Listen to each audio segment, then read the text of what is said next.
साथियों नमस्कार, जय भीम, नमो बुद्धाय। साथियों आज बात करते हैं गौरैया चिड़िया के बारे में। गौरैया चिड़िया गांव व शहरों से लगभग गायब सी हो गई हैं।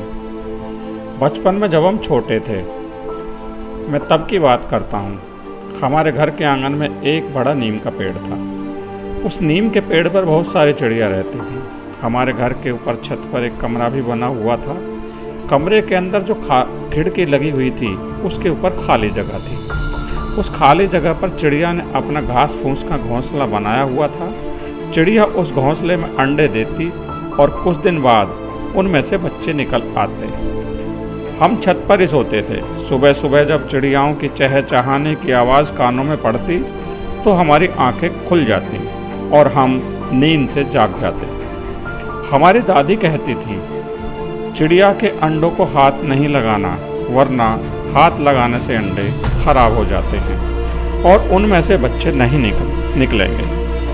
हम अंडों को हाथ नहीं लगाते थे और उनमें से बच्चे निकलने का इंतजार करते। जब अंडों से छोटे छोटे बच्चे निकल आते तो उन्हें देखकर हम बहुत खुश होते। पहले गांव में सबके घर के आंगन में एक या दो पेड़ लगे हुआ करते थे। धीरे धीरे मकानों को बड़ा बनाने के चक्कर में घर के आंगन में लगे पेड़ कम होते चले गए।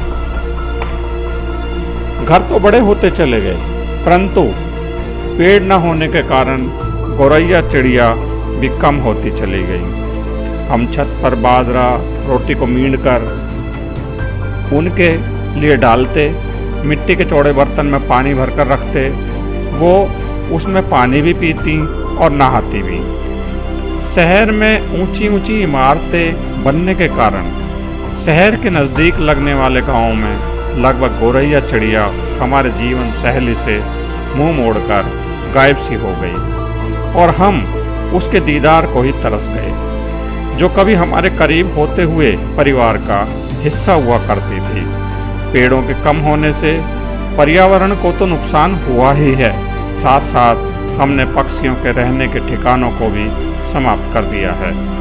हमारी आधुनिक जीवन शैली ने गौरैया चिड़ियाओं पर बहुत अधिक प्रभाव डाला है। फ़ोन के बड़े बड़े टावरों से निकलने वाली इलेक्ट्रोमैग्नेटिक किरणें उनके प्रजनन क्षमता पर बुरा प्रभाव डालती हैं। गौरैया का कम या विलुप्त होना इस बात का भी संकेत है कि हमारे आसपास के पर्यावरण में कोई भारी गड़बड़ चल रही है, जिसका असर और नुकसान हमें आज नहीं तो कल भुगतना ही पड़ेगा। अगर हम गौरैया चिड़िया को संरक्षण प्रदान करके उसके जीवन दान देते हैं तो वह भी पर्यावरण को बेहतर बनाने में अपना योगदान देती है।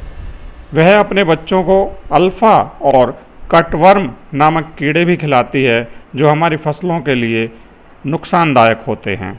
प्रकृति की सभी रचनाएं कहीं ना कहीं प्रत्यक्ष या अप्रत्यक्ष रूप से एक दूसरे पर निर्भर हैं और हम भी उनमें शामिल हैं। गौरैया चिड़िया नीम, बबूल, कनेर, नींबू, अमरूद, अनार, मेहंदी, बांस, चांदनी और छोटे पेड़ों या झाड़ियों में भी अपना घोंसला बनाती हैं। गांव और शहरों में पेड़ लगने की जगह नहीं बची है या हमारे पास ये सब सोचने की फुर्सत नहीं है।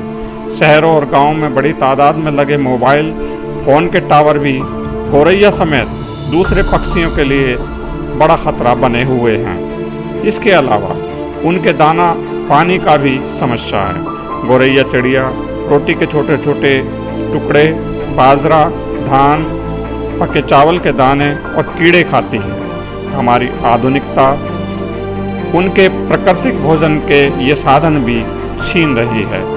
2005 से गौरैया की संख्या में दिल्ली और एनसीआर में लगातार गिरावट आ रही है। पहली बार वर्ष 2010 में विश्व गौरैया दिवस मनाया गया था। तब से यह दिन पूरे विश्व में हर 20 मार्च को गौरैया के संरक्षण के प्रति लोगों को जागरूक करने के लिए गौरैया दिवस मनाया जाता है। गौरैया के जीवन संकट को देखते हुए वर्ष 2012 में उसे दिल्ली के राज्य पक्षी का दर्जा भी दिया गया था। पक्षियों के संरक्षण को ध्यान में रखते हुए उनके लिए अपने घरों पर छत पर दाना और पानी अवश्य रखें। यह भी एक गोरैया चिड़िया के संरक्षण में आपका बहुत बड़ा योगदान साबित हो सकता है।